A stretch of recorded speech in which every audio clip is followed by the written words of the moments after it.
काय सांगू आता संताचे उपकार मज निरंतर जागविती काय द्यावे त्यासे भावी उतराई ठेविता पाये जीवतो सहज बोलणे हित उपदेश करुणी सायास शिकविती काय द्यावे त्यासी भावे उतराई ठेविता पायी तुका मने वस जेनुवेचा चित्ती तैसे मज येते सांभाळित काय द्यावे त्यासी भावे उतराई ठेविता पायी जीव थोडा समचरण लरो जगदाद्रनिला बुदावं जगननिहित पाणी मंडलम तरुण तुलसी माला कंदरम कन्यनेत्रम सदे धवलहासं विठ्ठलं चिन्तया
दुसरे चरण संताच्या त्यांच्या कृपादाने कथेचा विस्तारू बाबाजी सद्गुरुदास तुका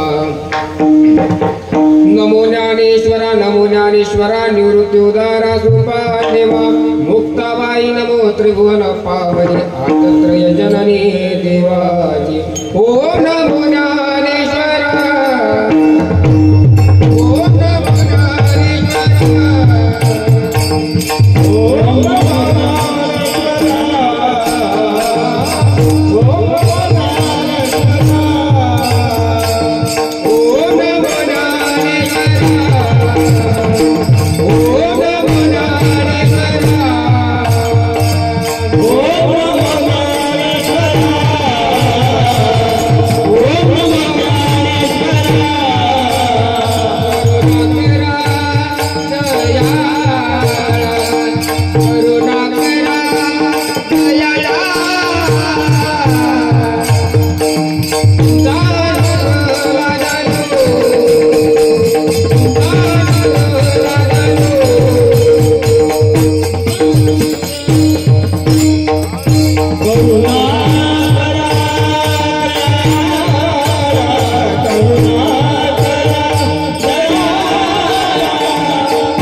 करुणा करा दयाळा तुमचा अनुग्रह लादलो पावन झालो चराचरी नमो सद्गुरु तुकया ज्ञान दीपा नमो सद्गुरु सच्चिदानंद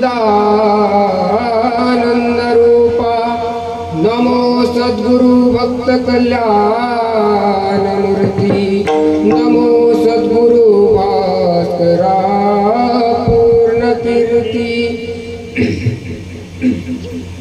नागेंद्र हाराय त्रिलोचनाय भस्मांगरागाय महेश्वराय नित्याय शुद्धाय दिगंबराय तस्मै नकाराय नमः शिवाय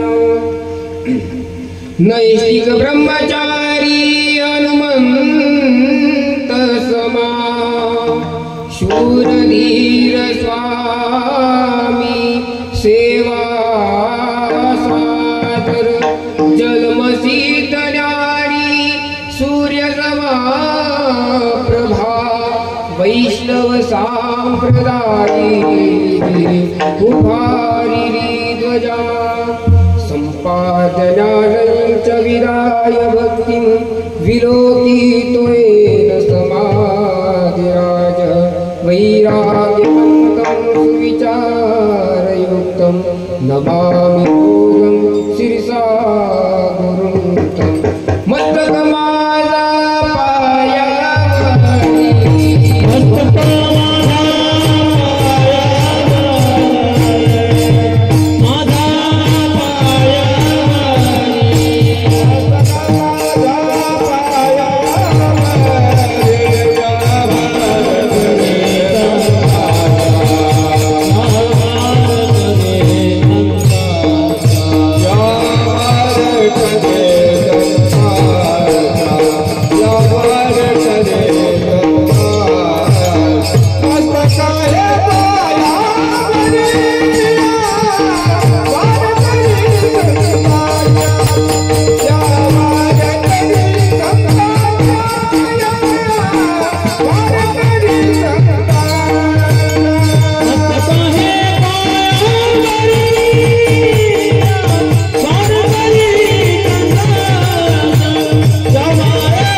मस्तक माझा पायावरी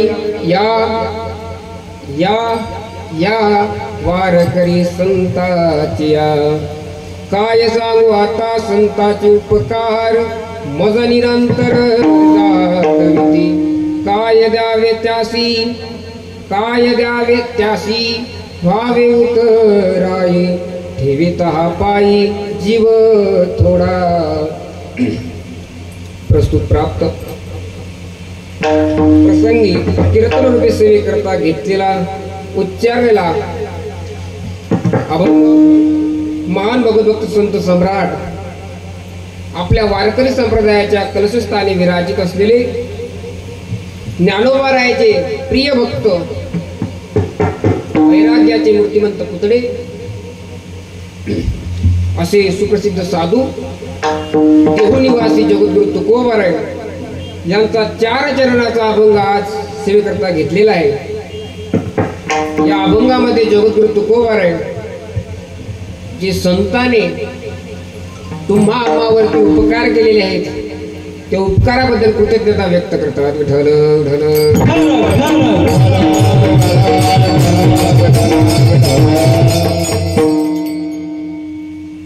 अभंगाकडे वळण्याआधी त्याचा विको थोडा कमी करा। अभंगाला स्पर्श करण्याआधी वक्त्याच्या नात्याने अल्पसा पर्याय द्यायचा तो असा, दरवर्षीप्रमाणे याही वर्षी गेले 15 वर्ष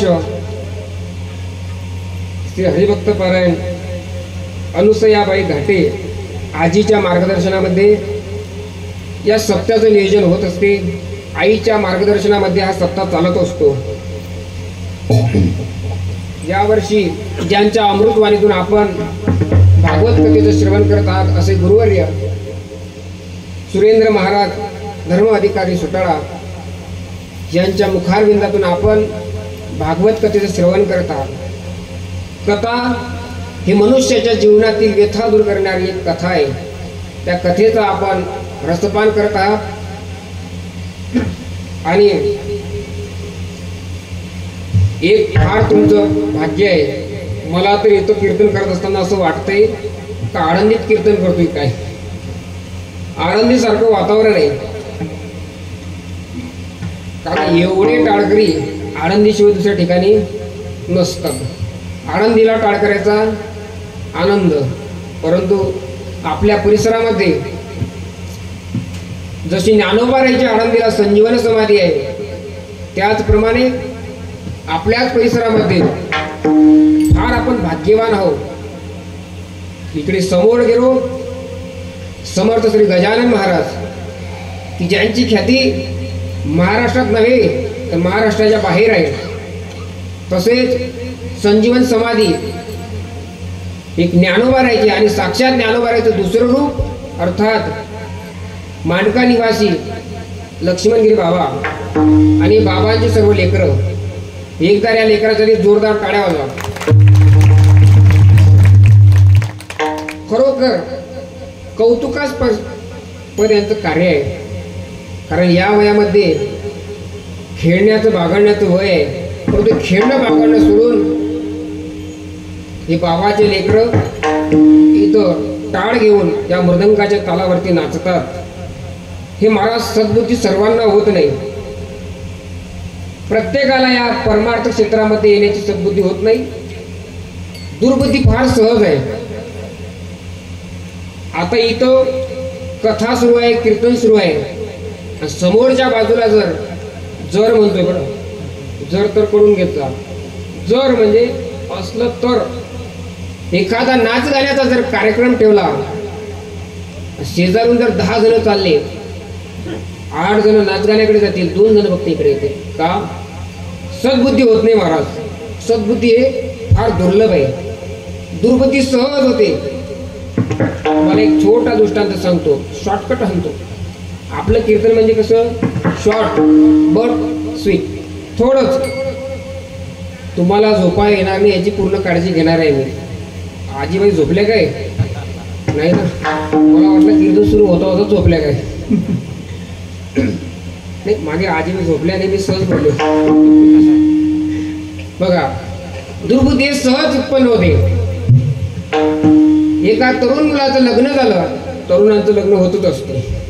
लग्न झालं परंतु संतती मात्र होत नव्हती.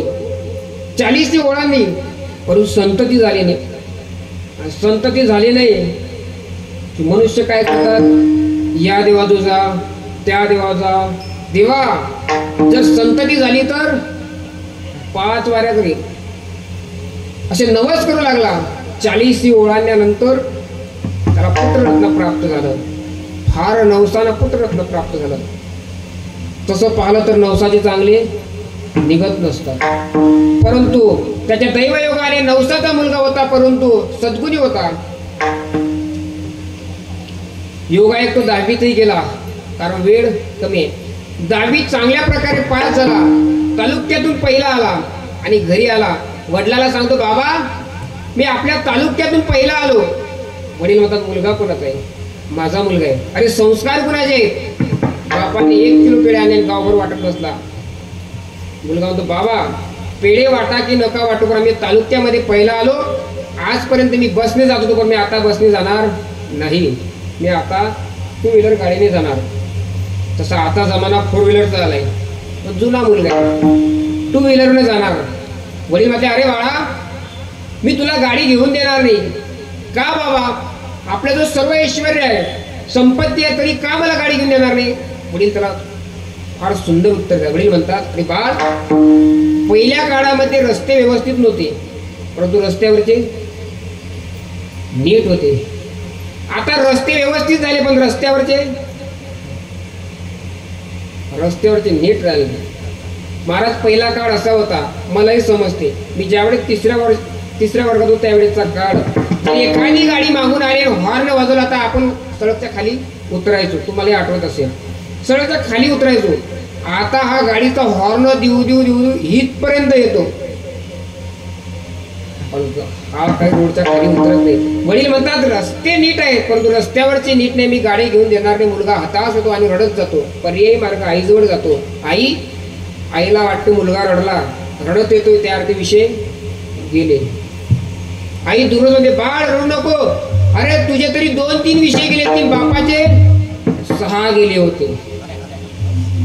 तुझ्या बापाचे 6 गेलेले होते, तुझे 2-3 गेले असतील. तिच्या भावाचे पूर्ण विषय गेले होते, पण भावाचे सांगत नाही, बापाचे सांगते. मुलगा म्हणतो, आई ऐकून तर घे, माझे विषय गेले नाही, मी तालुक्यातून पहिला आलो, मग का रडतोय? आई मी बाबाकडे मागणी केली, मला गाडी हवी, बाबांनी गाडी दिली नाही. आई म्हणते रडू नको. आता श्रीमंत घरचे ते हातात असता बघा, पाटल्या म्हणतात ना, त्या पाटल्या आईने मुलाजवळ दिल्या आणि सांगितल्या, ह्या मोड आणि तुला गाडी घेऊन ये. आई मी गाडी घेईल, पण तू मला माझ्या सोबत लागशील.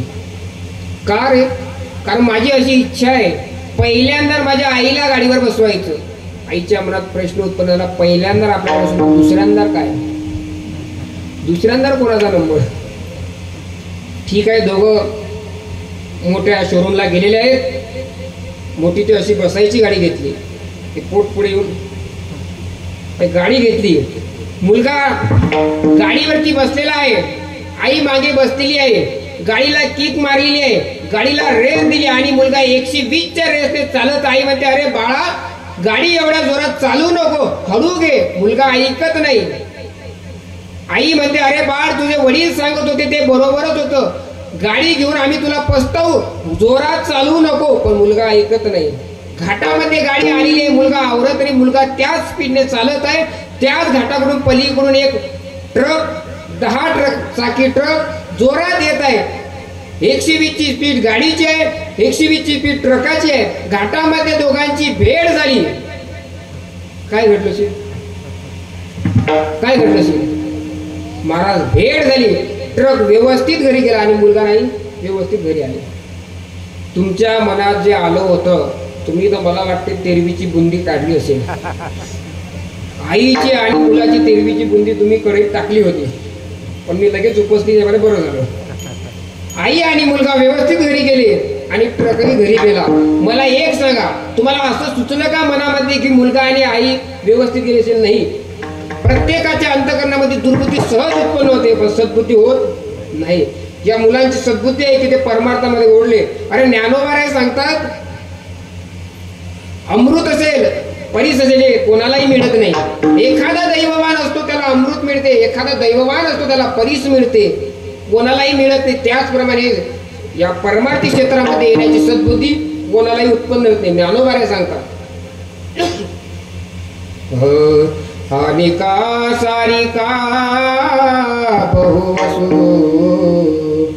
जैसा न मिळे परीसु कामृता चालेषु दैव गुणे अर्जुना तैसी दुर्लभ हे सद्बुद्धी. ज्ञानोबा सांगतात, जसा परीस कोणालाही मिळत नाही, अमृत कोणालाही मिळत नाही, एखाद्या दैववानाला भेटतो, तसं या धर्ममंडपामध्ये येण्याकरिता सर्वांना सद्बुद्धी होत नाही. हे बाबांचे लेकरं आहेत, बाबांची यांच्यावरती कृपा आहे, म्हणून यांच्या अंतःकरणामध्ये सद्बुद्धी निर्माण झाली आणि ते या मंडपामध्ये आलेले आहेत. असो, जास्तीचा विचार करणार नाही, अभंगाकडे ओढतो. काय सांगू आता संताचे उपकार, मज निरंतर जागविती. आज या अभंगामध्ये जगद्गुरु तुकोबार जे संतांनी तुम्हा आम्हावरती उपकार केले त्याच्याबद्दल कृतज्ञता व्यक्त करतात. मग कृतज्ञता म्हणजे काय आणि कृतज्ञता म्हणजे काय? जो केलेल्या उपकाराची जाणीव ठेवतो, अर्थात मला एखाद्याने उसने पैसे दिले आणि त्याच्यावरती संकट आल्यानंतर मी त्याला वापस केले, ज्याला म्हणतात कृतज्ञ. म्हणजे केलेल्या उपकाराची जाणीव असते त्याला कृतज्ञ म्हणतात, आणि जो केलेल्या उपकाराची जाणीव ठेवत नाही त्याला कृतज्ञ म्हणतात. त्याला कृतज्ञ म्हणतात. आज जगद्गुरु तुकोबाराय जे संतांनी तुम्हा आम्हावरती उपकार केले त्याच्याबद्दल कृतज्ञता व्यक्त करतात. बघा, ही सृष्टी निर्माण होत असताना, हे जगत ज्यावेळेस निर्माण झालं, हे भूमंडळ ज्यावेळेस भगवंताने ईश्वरताने निर्माण केलं, त्यावेळेस तुम्हा आम्हावरती उपकार करण्याकरता काही वस्तूची नियुक्ती केली. काही असे घटक आहेत की सदैव तुम्हा आम्हावरती उपकार करण्याकरता भगवंताने निर्माण केलेले आहेत. ते घटक कोणते आहेत ते शास्त्र सांगते. रविचंद्रो घना वृक्षा नदी गावस्य सज्जना ते परोपकाराय योगे देवेन निर्मितः. 7 प्रकारच्या वस्तू भगवंताने तुम्हा आम्हावरती उपकार करण्याकरता नियुक्ती केली. निष्काम आपल्यावरती उपकार करतात व त्यावरती अगोदर आपण एक भाग पावणार आहोत. आज तुकोबारा अभंगामध्ये अभंगाची सुरुवात करत असताना जो पहिला शब्द वापरतात बघा, काय सांगो काय काय. हा जो काय शब्द आहे ना, हा फार विशेष शब्द आहे. काही वेळा संतांनी वेगवेगळ्या प्रकारे या काय शब्दाचा वापर केलेला आहे. काही वेळा ज्ञानोबारायचं वर्णन करताना घेतलेलं आहे, काही वेळा उपेक्षा करताना घेतलेला आहे, काही वेळा या मनाला उपदेश करताना घेतलेला आहे,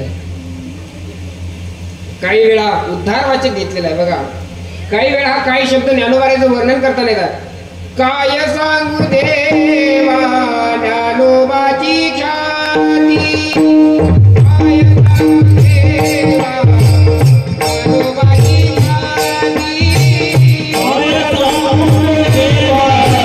ज्ञानोबाची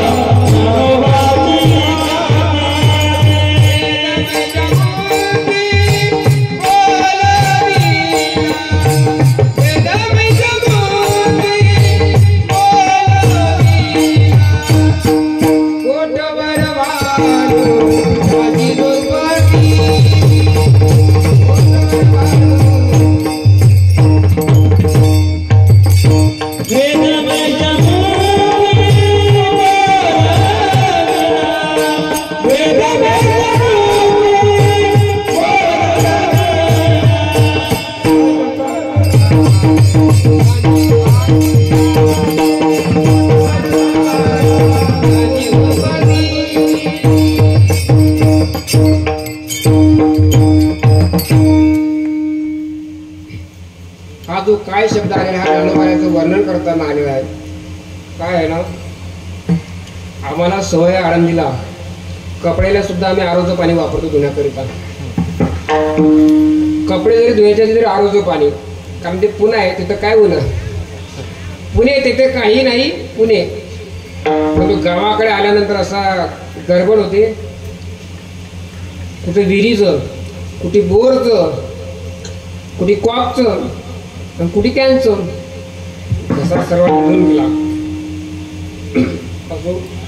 हा जो काय शब्द आलेला आहे तो ज्ञानोबारायचं वर्णन करताना आलेला आहे. काही काही वेळा उद्धारवाचक आलेला आहे. काय मी उद्धार पावेन,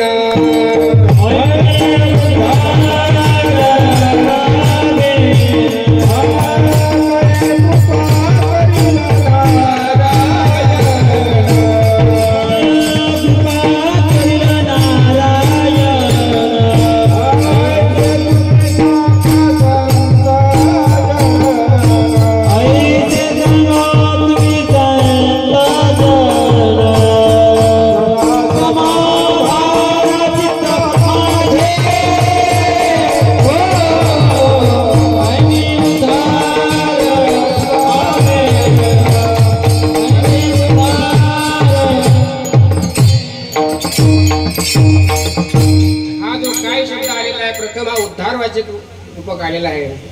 काही वेळा उपेक्षा या अर्थाने आलेला आहे. काय नपुंसका पद्मिनीचे डोळे, वांजेसी डोळे कैसे होती. असो, हे जे प्रमाण आहे हे एकनाथ महाराजांनी उपेक्षा या रीतीने दिलेलं आहे. काही काही वेळा हा काय शब्द मनाला उपदेशून आलेला आहे. काय काय करे तोसिया मन परिणायके नारायण. हा जो काय शब्द आहे हा मनाला उपदेशून आलेला आहे. आज जो अभंगामध्ये काय शब्द आलेला आहे ना हा उपकारवाचक या रूपकाने आलेला आहे. आणि तुम्हा आम्हावरती उपकार करण्याकरता किती विषय भगवंतांनी निर्माण केलेले सांगा. किती सांगितले होते, किती सांगितलेले विषय मला तुम्ही. आता आम्ही जर सरळ सांगायचं मग तू कशाले, तू का आला. मग आम्ही सांगितलं असतं सरळ 7 विषय सांगितले त्याचा विस्तारही केला असता. तुला आणलंय तूच सांग. नाही सांगतो मीच, काही विषय नाही त्याबद्दल काही वाद नाही. परंतु सहज मी विचारलं. झोपले नाही ना आजी, मागे नको आपण कोणी आजी नाही, सहज बोललो आजी. असो आपण 7 विषय मांडलेले होते. कुठले? रविचंद्रो घना वृक्षा नदी गावश्य सज्जना हे ते परोपकाराय योगे देवेन निर्मिता. कुठले 7 विषय आपल्यावरती उपकार करण्याकरता देवाने निर्मित केले तर मोजा. रवी अर्थात सूर्य, चंद्र, घन, घन म्हणजे मारायचा घन नाही पण नाही, घनाचे काय उपकार आहेत आपल्यावरती. घन अर्थात आभाळ, ढग.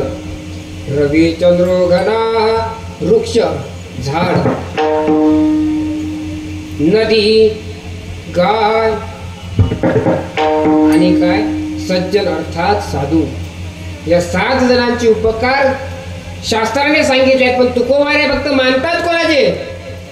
काय सांगू आता संताचे उपकार. का तुकोबारे? अरे शास्त्र सांगते 7 जण उपकार करण्यासाठी फक्त संतांचे मानता का असं. बघा रवी आपल्यावरती उपकार करतो. आता रात्र झालेली आहे, रात्रच आहे ना, दिवस नाही ना. मला कमी दिसते पोहे मानानं. आता म्हाताऱ्या माणसाचं काही नाही, आमची झाली आता वय. महाराज हाफ तिकीट लिहायला लागला माझं. चप्पी केली नाही, चप्पी जरी केली तर तुम्ही म्हटलं असतं लयच म्हातारा भाव बोलावला. हे आता थोडी चप्पी केली म्हणून तुम्हाला वाटतंय. चप्पी केली आळंदीतून भोसरीला निघालो. भोसरीचं आळंदीतून भोसरीचं तिकीट आहे 20 रुपये. किती रुपये तिकीट आहे? 20 रुपये. चप्पी केली, धोतर घातलं, असं उपरणं बांधलं. मला ते उपरणं बांधायची सवय असेल. बसलो उड्या टेस्ट. कंडक्टरला त्याला वाटलं बिचारा म्हातारा आहे, पायच सुद्धा नाही. मी 50ची नोट दिली, त्याला 40 वापस दिले.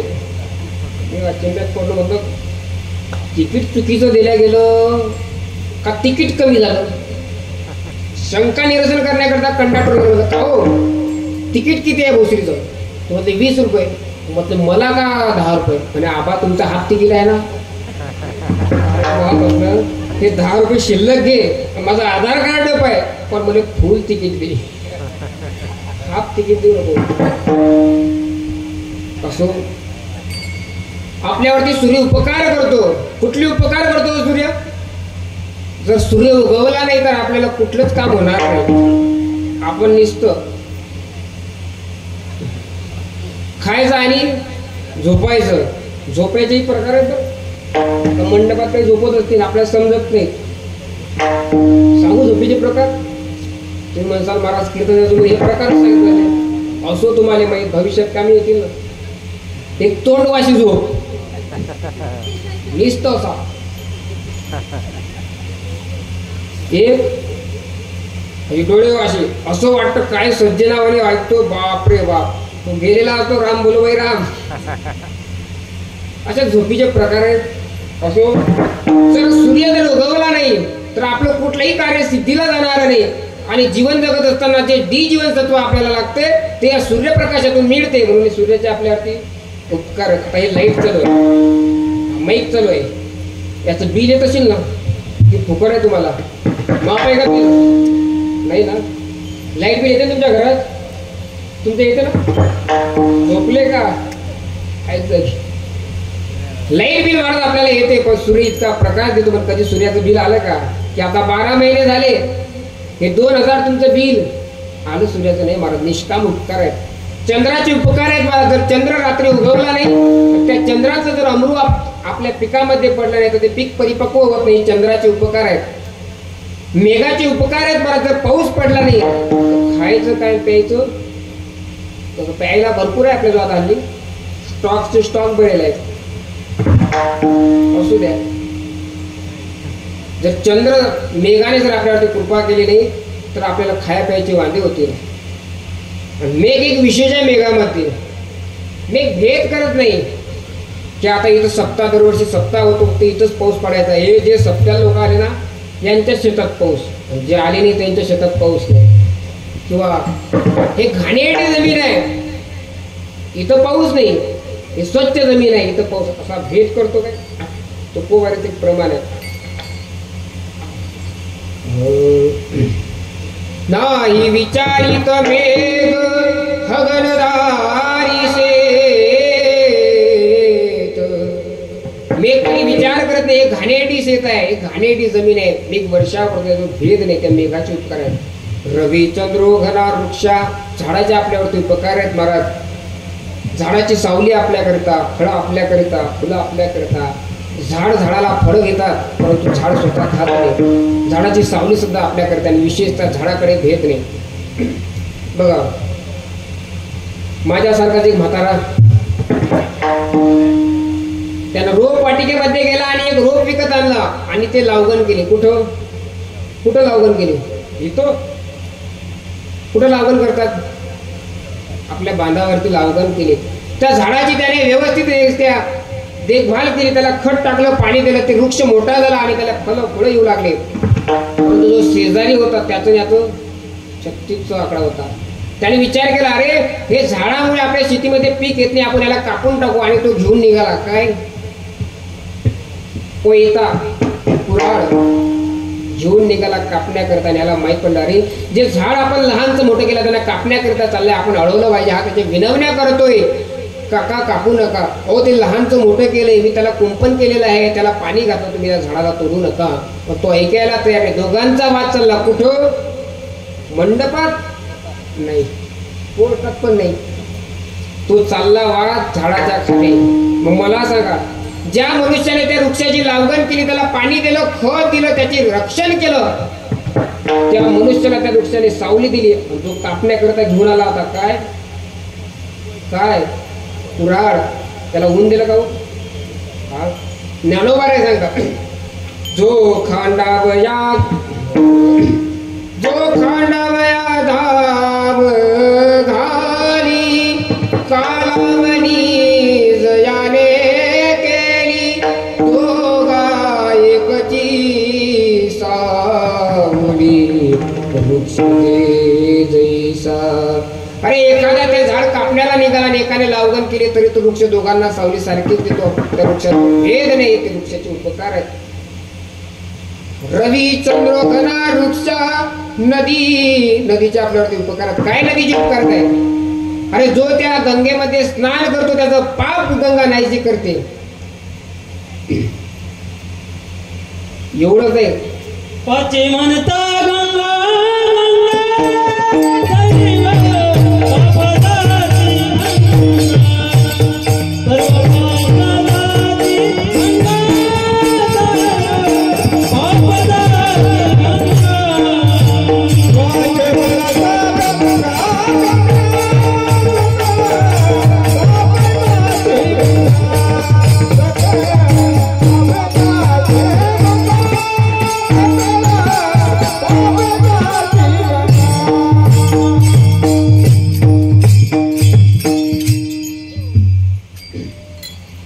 स्नान केल्यानंतर त्या गंगेमध्ये तुमचं आमचं पाप नाही होत. एवढं त्या गंगेचं नाव जरी घेतलं तरी पाप नाहीसं करते. त्या गंगेचे उपकार आहेत. नदी गायीचे उपकार आहेत महाराज आपल्यावरती. काय गायीचे उपकार आहेत? गाय दूध देते आपल्याकरता नाही, वासराकरता देते, पण आपण काढतोय. असो, गायीचं शेण आपल्याकरिता, गोमूत्र आपल्याकरिता. त्या गायीच्या जर अंगावर आपण हात जरी फिरवला तरी आपल्या रक्तवाहिन्या त्या गायीचे उपकार आहेत. तरी तुकोबर आहे, तुम्ही या सर्वांचे उपकार मानत नाही, फक्त म्हणता काय सांगू आता संतांचे उपकार. का असं तुम्ही म्हणायला पाहिजे, काय सांगू आता सूर्याचे उपकार. तुम्ही म्हणायला पाहिजे, काय सांगू आता चंद्राचे उपकार. तुम्ही म्हणायला पाहिजे, काय सांगू आता घनाचे उपकार. तुम्ही फक्त संतांचे उपकार मानतात. का असं तुकोबाऱ्या म्हणतात, यांचे जरी उपकार असतील तरी संतांच्या माफत थोडे कमी आहेत. त्याचे एखाद्याचे जास्त उपकार असतील त्याचं नाव घ्यावं लागते. हे कुठेतरी न्यूनता प्राप्त आहे. मग काय न्यूनता प्राप्त आहे? सूर्य तुम्हाला प्रकाश देतो, डी जीवनसत्व देतो, पण अखंडित नाही, फक्त 12 तास. चंद्राचंही तसं. बरं, मेघ पाऊस देतो किती महिने? 4 महिने. 8 महिने पताही नसते. 4 महिने व्यवस्थित येत नाही. ज्या वेळेस पाहिजे त्यावेळेस येतो. अरे त्यावेळेस जर आला असता ना, बाप्पा बाप्पा बाप्पा, मंड असा रोड पर्यंत असता. आणि वर्गणी 4 माणसं लागले तुम्ही जायला, जर पाऊस जर वेळेवर आला असता तर. अर्थात पाऊस पडतो पण वेळेवर येत नाही. 8 महिने त्याच्यामध्ये खंडन आहे. झाडाचंही तसंच आहे महाराज. 5 जण झाली की सावली गेली. फळे ते जे 12 महिने नसतात, फक्त ज्या मोसम मध्ये फळ आहेत त्या मोसम मध्येच फळे येतात. नदीचंही तसंच आहे महाराज. अरे नदी त्या गंगेचं नाव जरी घेतलं तरी पाप जाते, गंगेमध्ये स्नान केलं तरी पाप जाते. परंतु कोणतं पाप जाते? महाराज सांगतात, मन संकल्पाची या पापे न जाई तीर्थाची या बापे. मनानं केलेलं पाप ते तीर्थ घालवू शकत नाहीत. जे या शरीराने केलेलं पाप आहे तेच फक्त गंगा नद्या तुम्हाला मुक्त करू शकतात, पण मनाने केलेलं पाप ही नदी घालत नाही. म्हणून न्यूनता आहे. गायीचं तर काहीच खोट नाही महाराज. गाय उपकार करायला बिचारी गरीब असते, परंतु तिच्यातही एक खोट आहे महाराज. काय खोट आहे गायीमध्ये? गाई सर्व अंगाने पवित्र आहे, परंतु एका अंगाने अपवित्र आहे. कोण्या अंगाने अपवित्र आहे? मुखातून. मुखातून अपवित्र आहे. तिला श्राप आहे. शंकरजीने दिलेला श्राप आहे तिला श्राप आहे की गाई आपल्या मुखाने मलभक्षण करते.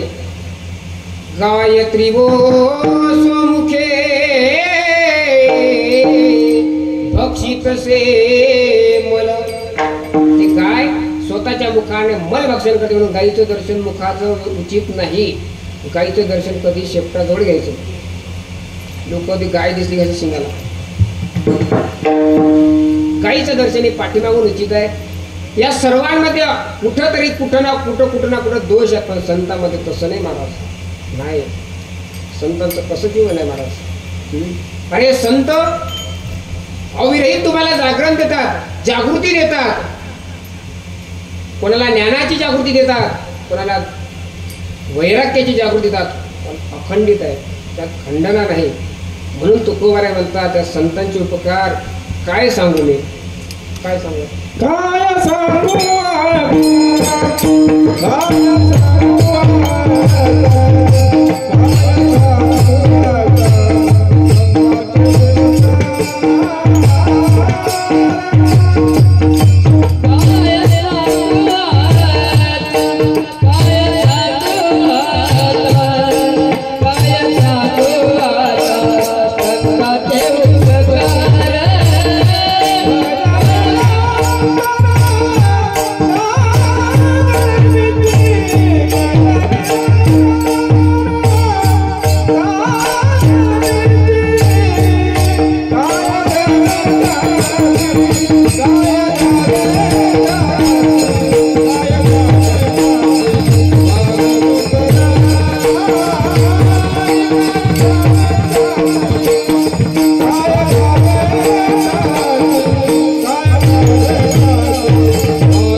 अखंडित आहेत म्हणून तुकोबार येतात. काय सांगू आता संतांचे उपकार. हो तुकोबार हे 7च पदार्थ फक्त तुमच्या आमच्यावर उपकार करणारे आहेत का? या जगतामध्ये अनेक पदार्थ आहेत की ते सर्वांवरती उपकार करतात. तुम्ही या 7 जणांचे उपकार मानता. आई वडील उपकार करतात आपल्यावरती, करतात तर महाराज. जन्म देतात आपल्याला, लहानचं मोठं करतात. आई वडिलांचे उपकार आहेत, उपकार आहेत महाराज. आई वडील जरी उपकार करत असतील, प्रत्येक आई वडिलांच्या अंतःकरणामध्ये कोणाची असो, कोणाचीही असो, आई वडील मुलांचे हित करण्यामध्ये खरोखर मध्ये सक्षम असतात. कुठलं हित करतात आई वडील? कुठलं हित करतात? प्रापंचिक हित करतात. प्रत्येकाच्या आई वडिलांना वाटते आपला मुलगा शाळा शिकावा. वाटते ना तुम्हाला? वाटत नाही? बापाला वाटलं वाटत नाही, घाबरलो ना. प्रत्येक आई वडिलांना वाटते आपला मुला शाळा शिकावा, मोठा साहेब व्हावा. वाटते ना साहेब व्हावा, इंजिनियर व्हावा, डॉक्टर व्हावा. तो कंडक्टर होत नाही, सोडून द्या. प्रत्येकाला वाटते आपला मुलगा कंडक्टर नाही डॉक्टर व्हावा. आपल्या मुलाला चांगली सून मिळावी, त्याच्यासाठी 2 बंगले 3 गाड्या. एवढा मोठा बंगला की 2 तास पाहायला लागतात. झोपतो कुठं? कोपऱ्यात. लागते किती माणसाला, पण इतकं मोठं ऐश्वर्य कमवतात. पण हे सर्व प्रापंचिक. कोणी आई वडिलांना वाटते अरे आपला मुलगा हे प्रापंचिक नाही काही कमावलं तरी चालेल, पण त्याने टाळ घ्यावा, या मृदंगाच्या तालावरती नाचावं. वाटतं कोणाला? तेवढं वाटते बघतो. असं वाटतंय कोणाला अरे आपल्या मुलाने आपल्याला सोडून आळंदीला जावं, तिथं शिक्षण घ्यावं, भामचंद्र, भंडारा, घोराळेश्वर या डोंगरावरती अध्ययन करावं, साधना करावी आणि तिकडच राहावं, साधू वृत्तीने जगावं. वाटते कोणाला आपला मुलगा आपल्याला सोडून गेला? वाटते? वाटते नाही महाराज. इतकं वाटेल मान सन्मान मिळतो, टाळ वाजवावं, कीर्तन करावं आणि घरी येऊन पाकिट पाकिटातले आपल्या जवळ आणावे एवढं वाटते. पण कोणी आई वडिलांना असं वाटत नाही की माझा मुलगा निस्वार्थ जगाच्या कल्याणाकरिता संतपती त्याला प्राप्त व्हावा आणि त्याने मोक्ष प्राप्त करावा. असं कोणाला वाटतंय? नाही वाटत. अरे आई वडील जर असा मुलगा जर वागत असेल तर त्याच्या आड येतात. तुकोबारे सांगतात येते प्रपंच येती तुझी या भजनाळ दाविदी प्रपंचाचे पोळ कणी करुची दरोनी गोड देखत नाड कडतसे. तुकोबारे सांगतात अरे जर असा जर मुलगा वागत असेल तर ते आई वडील त्याच्या परमार्थामध्ये आड येतात आणि त्याला सांगतात काय ते करत बसतो, इकडे बघ, इकडे बघ. पण महाराज तुम्ही लौकिक किती त्या मुलाचं हिताचं करा, पण ते त्याचं हित नाही. मला सांगा वरती गेल्यानंतर जमतो त्यांना तुम्हाला विचारेल तुझ्या किती गाडी आहे, बंगला आहे, काय नाही. तू परमार्थी साधना किती केली विचारणार. म्हणून एकनाथ महाराज सांगतात अरे आई वडिलांचे उपकारापेक्षाही संत महात्म्याचे उपकार जास्त आहेत. केले उपकार सांगू मी काय, अभय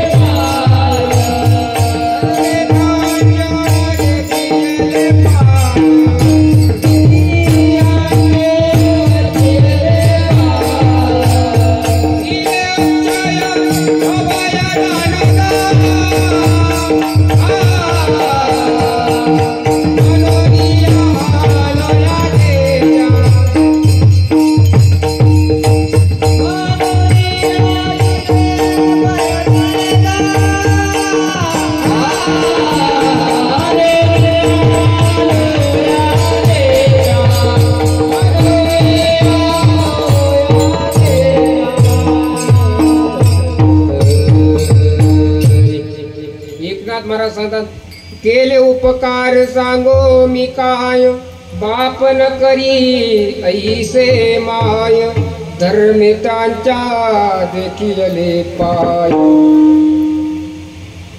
महाराज त्या संतांनी उपकार केले, त्यांच्यामुळे मी संतांचे त्या भगवंताच्या चरणात लागलो आणि मोक्षाला प्राप्त झालो. ते मायबापेक्षा जास्त उपकार आहेत. आणि म्हणतो महाराज, उद्याच मायबापाला घराच्या चांगलं सांगितलं महाराजांनी, तसंच कंटाळलो होतो. आता उद्या मायबापाला पण एकच, ते त्या 2 गोधड्या आणि 1 खाट लावायची चांगली वाट. तसं नाही, एखाद्या वस्तूची उच्च पद दाखवण्याकरता एखादं पद खाली घ्यावं लागते बघा.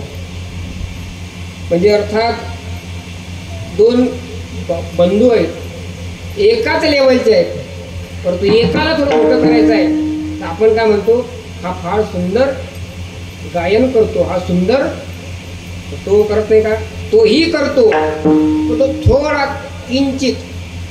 आई वडीलही श्रेष्ठच आहेत. ज्ञानोबा, सकळ तीर्थाची याद रे, जे का माता पितरे तया शवे शरीरे दोन तिजे.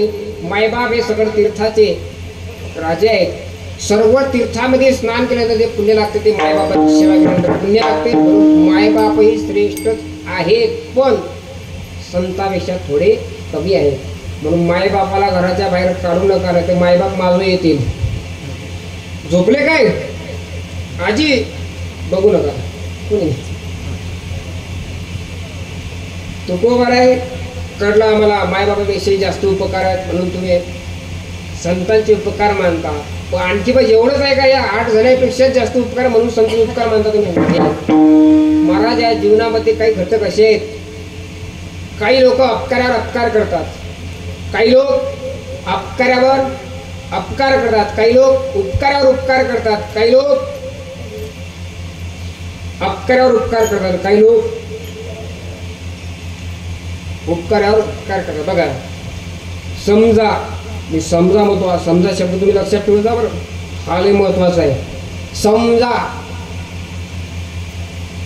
मी आज तुम्हाला सांगितलं, मी येत आहे कीर्तनाला, चाट मारली असती वेळेवर चाट मारली असती, तुमच्यावर हा अपकार झाला, तुमच्यावरती हा अपकार झाला. पुढच्या वेळेस तुम्ही बी माझी तारीख घ्यायची, वेळेवर इथे येऊ द्यायचं आणि दुसराच भाऊ उभा करायचा, दुसराच भाऊ उभा करायचा. याला काय म्हणतात, अपकारावर अपकार, चमत्कार. त्याला म्हणतात अपकारावरती अपकार. काही उपकारावरती उपकार करतात. आता मी तुमच्या इथं कीर्तनाला आलेलो आहोत, आता माझा तुमच्यावरती हा काय झाला, काय झाला, अपकार. काय माणसं बा, जगू द्या 2-4 वर्ष आणखी. तिकडे जागे, तिकडे झोपेल ट्रेनमध्ये. झोपले काय, मला जर झोपायचं सांगा, मी झोपून घेतो, पाहून घेतो, अर्धा घंट्यात पुढे झोपतो. आता माझे तुमच्यावरती काय झाले, उपकार म्हणावं लागेल. तुम्ही म्हणसाल, महाराज तुम्ही नंतर पाकिट पण घेणार आहे. पाकिटाची काही अपेक्षा नाही, कारण हे कीर्तन म्हणजे आपल्या घरचं कीर्तन आहे, तो काही विषय नाही. पण तो माझा आता तुमच्यावरती काय झाला आहे, उपकार. तर या उपकारातून तुम्हाला आता माझ्यावरती उपकार करावा लागणार आहे. पण कुठला उपकार, कुठला उपकार, ऐका, तुमच्याच हिताचं सांगतोय, माझ्यासाठी काही देऊ नका, परंतु या सप्ताहाकरिता सरळ हाताने वर्गणी द्या. हाच तुमचा माझ्यावरती उपकार. कारण हा सप्ताह करणं सोपं नसते महाराज, एकल्याचा नव्हे हा खेळ. ज्या माणसांनी घेतले, आता त्याने सर बोजा उचलायचा का. आता आपलं सहकार्य काय, ते बिचारे महाराजांना सांगतात, टाळकरी बोलावतात, मंडपवाल्यांना सांगतात, साऊंडवाल्यांना सांगतात.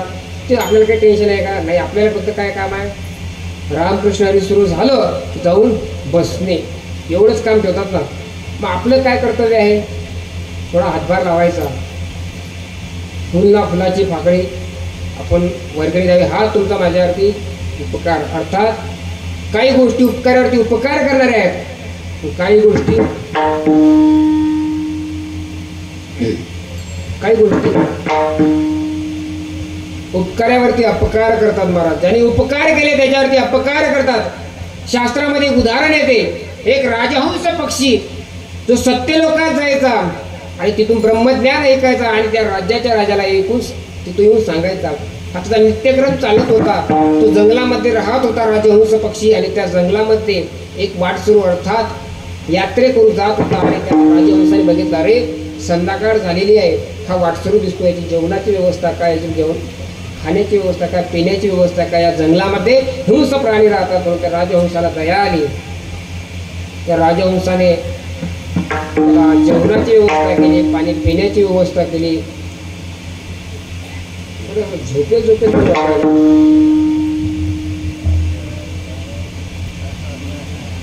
भजन घ्यावं लागतं मला वाटतं. विठोबा रखुमाई, विठोबा रखुमाई,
कीर्तन संपलं का? नाही तुम्हाला वाटेल पण आता विठोबा रुपये झालं बस, ज्ञानेश्वर मावळी संपले.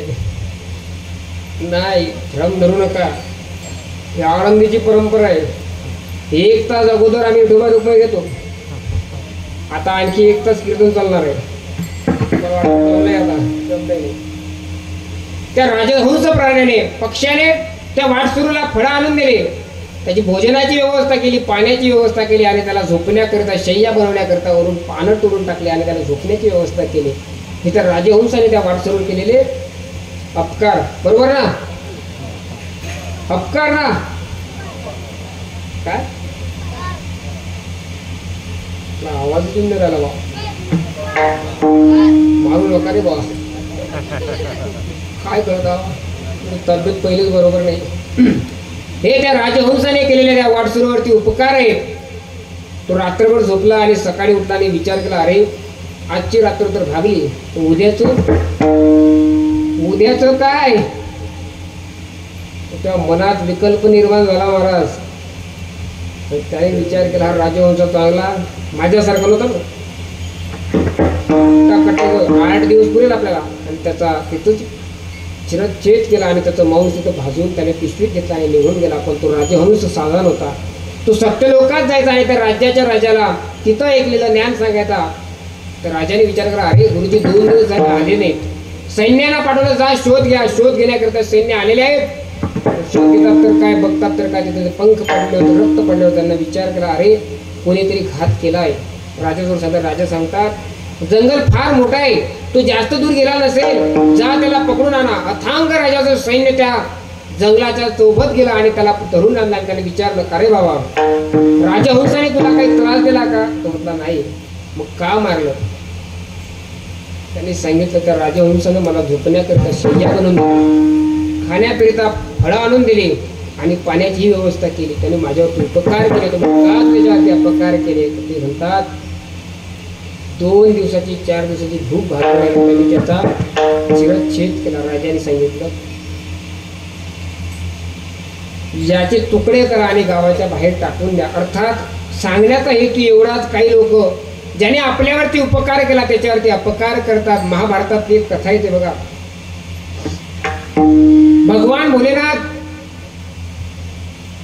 कैलासावरती साधना करतात. साधना करताना भगवंताला रोजची सवय, कोणती सवय? भस्म लावण्याची. भस्म काय आपल्यासारखं नव्हतं, घेतला दगड की घासला. ताजं ताजं भस्म लागत होतं आणि ते कामगिरी कोणावर दिली होती तर भस्मासुरावर होती. भस्मासूर जायचा रोज या मशालाचा त्या मशालाचा आणि भस्म आणून द्यायचा. ते भगवान शंकर लावत होते आणि एक दिवस त्या भस्मासुराला सांगितलं देवा अरे कोरोना संपून गेला, कोरोना संपून गेला, आता लोक मरणं बंद झाले, आता रोज नवीन नवीन चिताभस्म काही भेटत नाही, तुम्हाला असा काही वरदान नाही की त्याच्यामुळे मी रोज नवीन नवीन चिताभस्म आणू शकतो. भगवंताने वरदान दिला तू त्याच्या डोक्यावर हात ठेवशील त्याचं तिथंच राम बोल भाई राम, तो तिथंच भस्म होऊन जाईल आणि तू ते चिताभस्म आणशील. असं बरेच दिवस चाललं. चालल्यानंतर एक दिवस जे भांड लावणार आहेत ना साधू नारद मुनीजी भेटले आणि नारद मुनी अरे भस्मासुरा अरे तू इतका बलाढ्य राक्षस आहे, तुला भगवान शंकराने वरदान दिलेलं आहे, काय म्हणे असं काम करतोय, उठला की चालला भशानात जातो, चिता भस्म घेऊन जातो, बस दिवसभर हे करतो, काय करायचं म्हणे आपल्याला. त्याची वृत्ती साफ होती. पण नारदजीनं पडी टाकली. सांगितलं अरे हे दुसऱ्याला किती डोक्यावर हात ठेवतो, एकदा शंकराच्या डोक्यावरती हात ठेवला की कैलास पर्वत तुझाच, कैलासाचा राजा तूच. आणि विशेष सांगतो, विशेष पार्वती सुद्धा तुझीच. महाराज त्या सुटला ना म्हणून गेला महाराज तिथे गेला आणि भगवान शंकराच्या डोक्यावरती हात ठेवणार. शंकर भगवान पुढे पडतात, विष्णूचा धावा करतात आणि विष्णू भगवंत मोहिनी स्वरूप घेतात आणि त्या भस्मासुराच्या मोहामध्ये अटकून त्याला मारून टाकतात. त्याचप्रमाणे अर्जुन युद्धामध्ये रडत आहे आणि पुढे बघतो अरे माझे आप्तेष्ट आहेत, माझे वडीलधारे आहेत, माझे गुरुवारी आहेत, त्यांच्यावरती कसा बाण धरू मी, कसं मारू बघ. हा पार्थ द्रोणाचा केला जेने धनुर्वेद मग दिदला. अरे या द्रोणाचार्याने मला धनुर्वेद शिकवला, त्याच्यामुळे माझी या विश्वामध्ये ख्याती आहे, त्यांच्यावरती कसा बाण धरू मी. देवा नाही करू शकत मी भस्मासुराची औलाद नाही. जे ते कृपालाई ते जी मने मी विचार तरी काय मी भस्मासुर अर्जुन म्हणे. अरे देवा मी भस्मासुराची औलाद संतान नाही. अर्थात ज्यांनी आपल्यावरती उपकार केले त्यांच्यावरती अपकार करणारा एक वर्ग असतो महाराज. तो संत कसे आहेत, अरे ज्यांनी आपल्यावरती अपकार केले त्यांच्यावर सुद्धा उपकार करतात. म्हणून काय सांगू आता संताचे उपकार.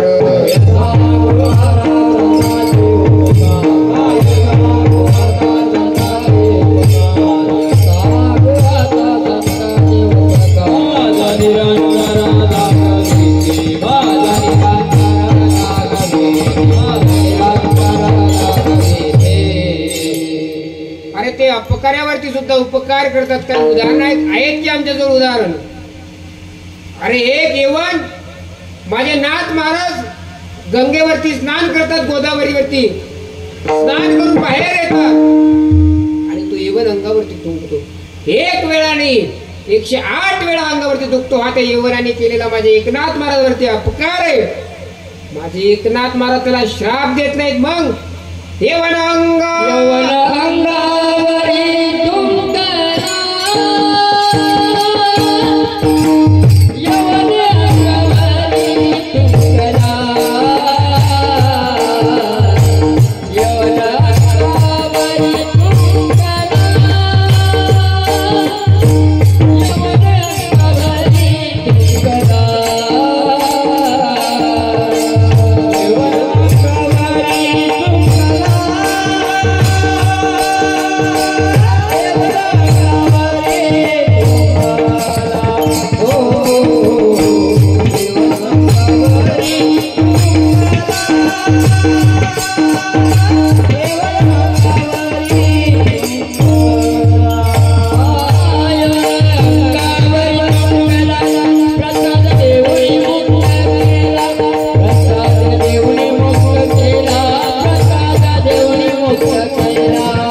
त्या यवनाला श्राप दिला आणि प्रसाद देऊन मुक्त केला.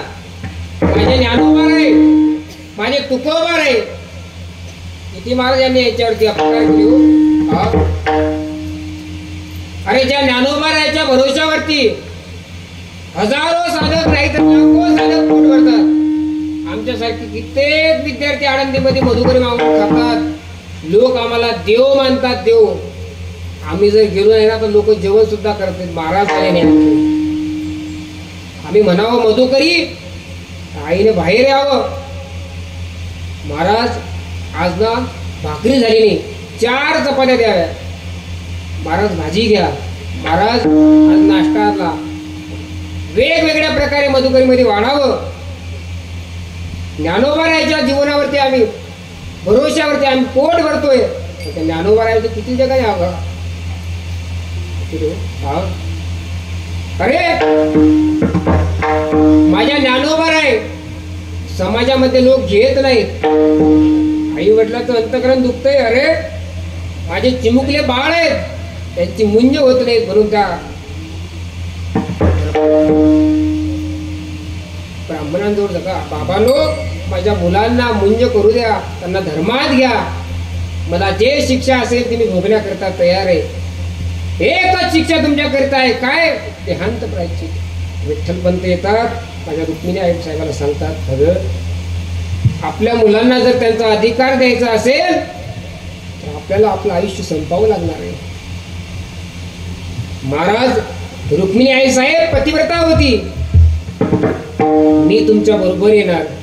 अगं पण मुलांची देख नाही, मी तुमच्या बरोबर येणार. रुक्मिणी आई साहेब पुढे चालतात. असं चरित्रामध्ये येतंय.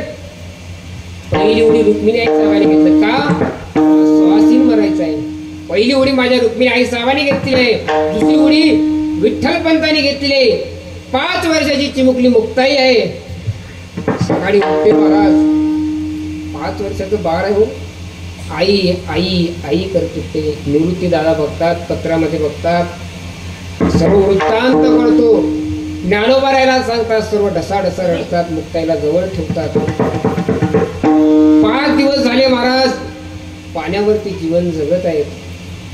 मुक्ताई महाराज 5 दिवस झाल्यानंतर ढसाढसा रडते. ज्ञानोबाराय येतात, बघतात, अगं मुक्ता का रडते? महाराज साहजिकता आहे. आताच 5 दिवस झाले आई वडील देहांत प्रायची घेऊन गतप्राण झाले. 5 वर्षाचं बाळ रडत आहे.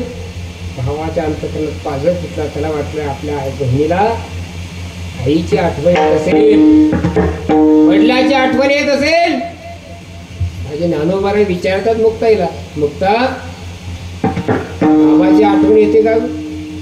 अगर तुला जर बाबाची आठवण येत असेल, आपण निवृत्ती दादाच्या मांडीवरती जा. तुला बाबाची आठवण नाही रे दादा, नाही येत मला बाबाची आठवण. साहजिकता ज्ञानोबारायला वाटलं बाबाची येत नसेल, लहान आहे ना, आईजवळ जास्त आहे. मुक्ता आईची आठवण येते का? नाही रे दादा, तू असताना मला आईची आठवण येत नाही. अरे ज्ञानोबारायचं अंतकरण सद्गत होते. डोळ्यातून अश्रूच्या धारा वाहतात आणि मुखातून शब्द बाहेर पडतात. मुक्ता भूक लागली का? मुक्ता ढसा ढसा रडायला लागते. हो रे दादा, 5 दिवस झाले पोटामध्ये अन्नाचा कण नाही. पोट आतून तोडते, भूक लागली रे दादा. महाराज ज्या ज्ञानोबारायच्या भरोशावरती हजारो नाही तर लाखो विद्यार्थी पोट भरतात, त्या ज्ञानोबारायची 5 वर्षाची चिमुकली मुक्ताई 5 दिवस झाले अन्नाचा कण नाही. ज्ञानोबारायचं हृदय भरून येते. मुक्ता रडू नको, मी आता जाते. गावातून मधुकरी मावळते. मुक्ताई महाराज आणखी जोरात, अरे दादा नको जाऊ गावात. हे लोक आपला छळ करतात, संन्यासाची कार्ट म्हणून मारतात. रे दादा नको जाऊ, मी आणखी पाणी पिऊन झोपेल, पण तू जाऊ नको. नको मुक्ता, मी जातोय. ते काठी घेतलेली आहे महाराज, वलकर शरीरावरती धारण केलेलं आहे. मधुकरीचं कापड घेतलं आणि असं खांद्यावरती घेतलं आणि घरोघरी जाऊ लागले. मधुकरी म्हणू लागले. लोक मधुकरी आणू लागले आणि बघताच ज्ञानोबाकडे म्हणाले, संन्यासाच्या कार्ट्या निघ. विश्वाची माऊली ज्ञानोबाराय लोक काढून द्यायला लागले. ज्ञानोबाराय हताश झाले रे. पुढच्या घराले मधुकरी म्हणाले. लोक आणू लागले आणि बघतात ज्ञानोबाराय संध्याच्या काट्या नी. मधुकरी महाराज माझ्या ज्ञानोबारायला कोणी देत नाही. हजारो लोक खराब असतील पण हजारापैकी एक चांगला असतो. एक म्हातारी आजी, हे नाना हे आज. ज्ञानोबारायला जवळ बोलावतात. थोडं पीठ माझ्या ज्ञानोबारायच्या जोडीत टाकत सांगतात, ज्ञाना लवकर जा. जर कोणी तुला माझ्या घरी बघितलं तर मलाही गावाच्या बाहेर काढते. ज्ञानोबाराय ते जोडीमध्ये थोडं पीठ घेतलेलं आहे. पायामध्ये अनवाणी आहे. दुपारची वेळ आहे. कडक ऊन तापत आहे आणि घाटावर त्या अनवाणी पायाने तडतड चालत आहे. तेवढ्यात महाराज विसोबा नावाचा व्यक्ती घोड्यावरती बसून येतो. Top top top top top आणि हे ज्ञान्या पुढे चाललाय. काही नाही काका, गावामध्ये गेलो होतो. कशा करता गेला काका? 5 दिवस झाली माझी बहीण मुक्ताई उपवाची आहे. त्या करता मधुकरी मागण्याकरता. मधुकरी? अरे काय आहे ते मधुकरी? बघू दे तर. महाराज ते झोडी घ्यावी त्या विसोबा काकांनी आणि त्या झोडीतलं पीठ जमिनीवरती टाकावं. माझ्या ज्ञानोबाने चिमुकल्या हाताने ते पीठ भरायला सुरुवात करावी. त्या विसोबा काकांनी मागचा पुढचा विचार न करता माझ्या ज्ञानोबारायच्या पाठीत लाथ मारावी आणि ते पीठ रेतीत चालवावं. माझे ज्ञानोबाराय रडतात, हो काका नाही नेऊ द्यायचं ना तुम्हाला पीठ, नाही नेऊ द्यायची ना. बरोबर नका नेऊ देऊ पण मारू नका. माझे ज्ञानोबाराय ती रिकामी जोडी उचलतात, काठी उचलतात आणि चित्तपेठेच्या दिशेने धावतात आणि खेद मनामध्ये करतात. अरे मी जगाच्या कल्याणाकरता अवतार घेतला आणि जग मला 2 टाइमचं जेवायला सुद्धा देत नाही. माझ्या बहिणीला खायला सुद्धा देत नाही. रडत रडत जातात आणि काय बहिणीला तोंड टाकू म्हणून कुटीमध्ये जातात आणि दोन्ही टोंगड्यामध्ये तोंड घालतात. आणि विश्वाची माऊली ज्ञानोबाराय ढसा ढसा ढसा ढसा रडतात. ढसा ढसा ढसा रडतात. महाराज रडतात. माझे ज्ञानोबाराय रडतात. मोठा इच्छा करते, अरे दादाची जोडी दिसते, दादाची काठी दिसते पण दादा दिसत नाही. बघते तर काय खिडकीतून ज्ञानोबाराय रडतात. मुक्तेमध्ये, अरे दादा तू योगी आहेस, तू महात्मा आहेस, तू जगाच्या कल्याणाकरता अवतार झालेला आहे. तू रडून कसं चालेल? तू क्रोधित होऊन कसं चालेल? अरे हे जग जर अग्नी होत असेल तर तुला शीतल व्हावं लागेल. तू शीतल व्हावं लागेल. कारण काय? तू योगी आहे. योगी पावन मनाचा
बुद्धीच चालायला लागली.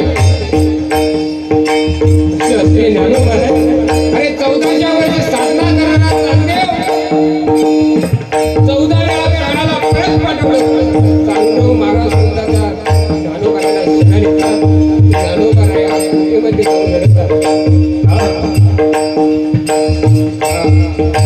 मुक्ताई सांगते ज्ञानोबा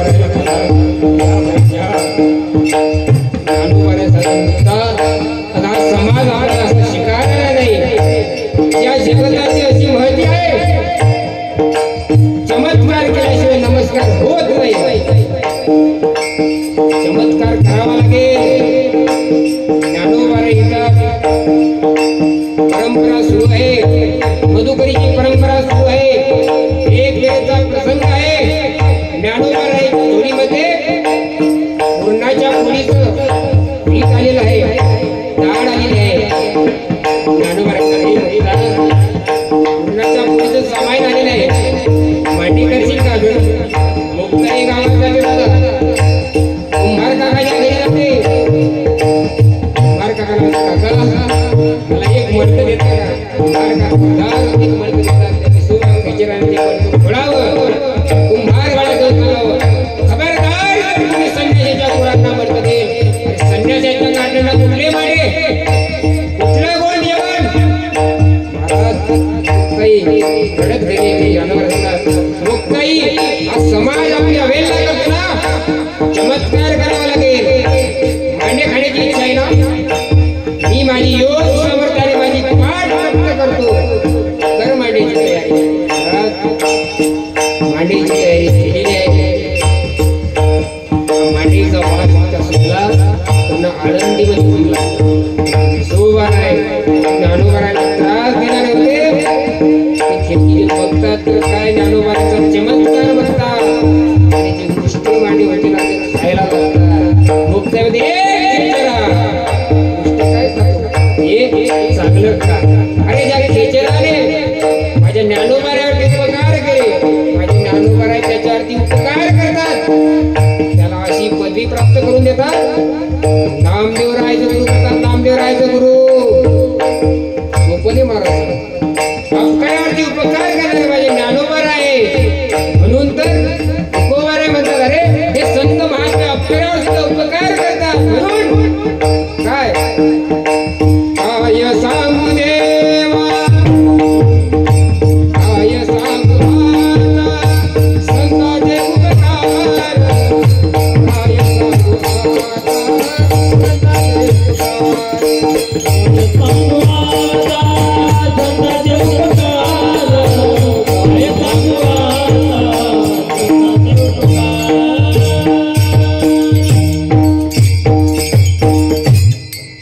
संत महात्मे अपकारावर सुद्धा उपकार म्हणत करतात. म्हणून तुकोबारे म्हणतात काय सांगू आता संतांचे उपकार. त्या संतांचे उपकार मला सांगता येणार नाहीत. एवढे अगणित उपकार आहेत. काय करत मज निरंतर जागविती. अरे जागरण देतात. म्हणजे जागवतात म्हणजे आता समजा या आजीबाई झोपल्या. आजीबाई झोपल्या तर जायचं नाही. उठ असं उठवतात का संत झोप. आता मला सांगा तुम्ही जागे आधी झोपलेला नाही महाराज. तुम्ही सर्वजण झोपलेले आहात. तुम्ही बाहेरून जरी जागे दिसत असाल तरी आपण तुम्ही झोपलेले आहात.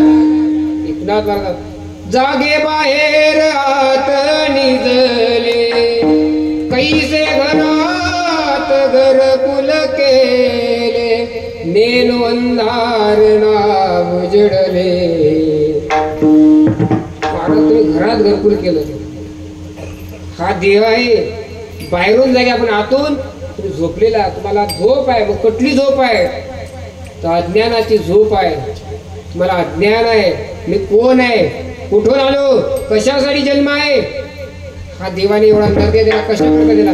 देवे दिला देह भजना गोमाता याच देही देवाचे भजन जे हा जीव दिला दान. अरे देवाच्या भजना करता देह दिलेला आहे. आपण विसरून गेलो महाराज. आपण विसरून गेलो. आपल्याला अज्ञान आहे. बरं हे आजचं कालचं अज्ञान आहे. ज्ञानोबा अवेदीची निदा विश्व स्वप्नाचा धांदा भोगित होता प्रभुदा अनादि जो अनादि काळापासून आपण अज्ञानामध्ये जीवन जगत आहे. आपल्याला काही कळत नाही महाराज. ते संत महात्मे तुम्हाला निरंतर जागृती देतात. म्हणून काय सांगू आता, संतांची उपकार. महाराज आपण खरोखर मध्ये अज्ञानामध्ये आहे. ठीक आहे महाराज, त्यांचे उपकार आहेत, त्यांचे उपकार मानले पाहिजेत, पण त्यांचे उपकार उतरे होण्याकरता काहीच द्या. अरे तुकोबा म्हणतात काय देणार, त्यांनी सत्य वस्तू दिली आणि माझ्या दुसत आता काहीही उरलेलं नाही. हसत वस्तू आहे, काय द्यावे त्याशी, काय द्यावे त्याची, काय द्यावे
खांदी भार मोठी भूक. झोपीचा वेळ झाल्यानंतर काही चिंतनाची मजा नाही. झोपी पुढे सर्व मिथ्या आहे, खोट आहे. तुकोबारे म्हणतात अरे त्यांनी मला सत वस्तू दाखवली आणि ते माझ्याजवळ देण्याकरता काय, पंचप्राण आहेत, उपकार अनंत आहेत. प्राण किती आहेत, पंचप्राणात. त्या 5 प्राणामध्ये थोडी त्यांचं हा जीव तरी ठेवला तरी कमीच पडतो, कारण त्यांनी दिलेलं काय, सत वस्तू दिलेली आहे. असत वस्तूने त्यांची बराबरी होणार नाही.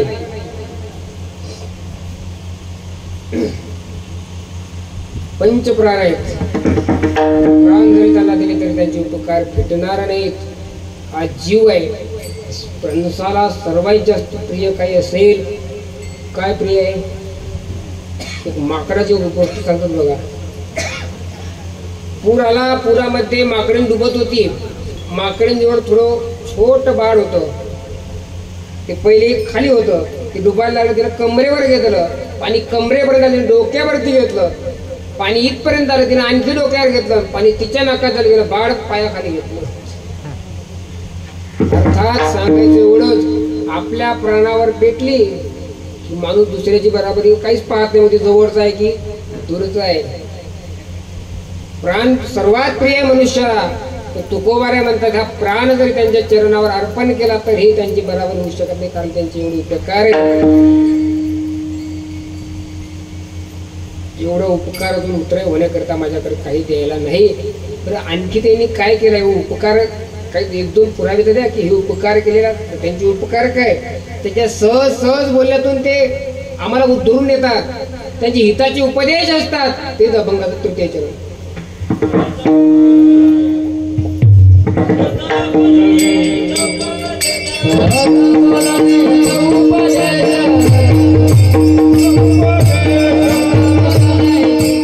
हरे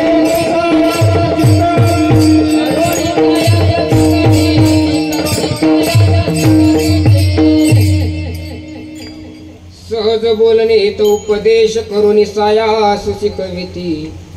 महाराज सहजरित्या सांगतात, तुकोबाराय भंडाऱ्यावरती भजन करत आहेत. कुठलं भजन करतात? विठ्ठल विठ्ठल विठ्ठला विठ्ठल विठ्ठल विठ्ठला विठ्ठल विठ्ठला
कलरची म्हैस हरवली. तो गेला शोधायला. माझी म्हैस बघितली का? तुकोबाऱ्या असंच जोरात भजन करताना तुकोबाऱ्याला हलवतो. तुकोबाऱ्याला वाटला कोणीतरी जिज्ञासू असावा. भजन म्हणून जर उठवतो त्या अर्थी काहीतरी परमार्थिक विचारत असेल, काहीतरी देवाबद्दल विचारत असेल. तुकोबाऱ्यात काय सांगायचं तुला? तो म्हणतो काही नाही, माझी म्हैस बघितली का? तुकोबारायचं रंगात आलेलं भजन आणि म्हशीचा पत्ता विचारतो. तुकोबारा अरे इथपर्यंत आला आणि म्हशीचा पत्ता विचारतोय. देव विचार, देव. नाही माझी म्हैस सांगा. अरे जा, तुझ्या गोठ्यात बांधलेली आहे. गेला घरी. महाराज बघितलं तर गोठ्यात खरोखर म्हैस होती, पण तो आपल्यासारखा ज्ञानी नव्हता. ज्ञानी होता. त्याने विचार केला, अरे ते म्हणत होते मला देव बघ देव. मी म्हैस बघण्याचा बोललो होतो. घरी आलो तर खरं म्हैस. मी जर म्हटलं असतो देव बघायचा तर देव दाखवला असता. पळत गेला आणि सांगितलं, तुकोबारा मी तुम्हाला शरण आलोय. सहज बोलणे हित उपदेश करोनी जायास शिकविती. 14 टाळकऱ्यापैकी एक टाळकरी झाली. हा महाराज एखाद्या गुरुवर्याचा सहज मुखातून निघलेला उपदेश असतो, आपलं उद्धार करून जातो. पण आपण ऐकत नाही. मग ऐकत नाही ना तर तरी ते सांगतात आपल्याला. पण कसं कसं कसं सांभाळतात. आपण ऐकत नाही तरी पण तुकोबारच्या अभंगाचा शेवटच्या चरण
सहज बोलतात आणि एखादा उपदेश करतात आणि ऐकत जर नसलो तर एखादी जी 2-3 दिवसापुरती व्यालेली गाय आहे ती जसं त्या वासरावरती चित्त असते ते सांभाळतात।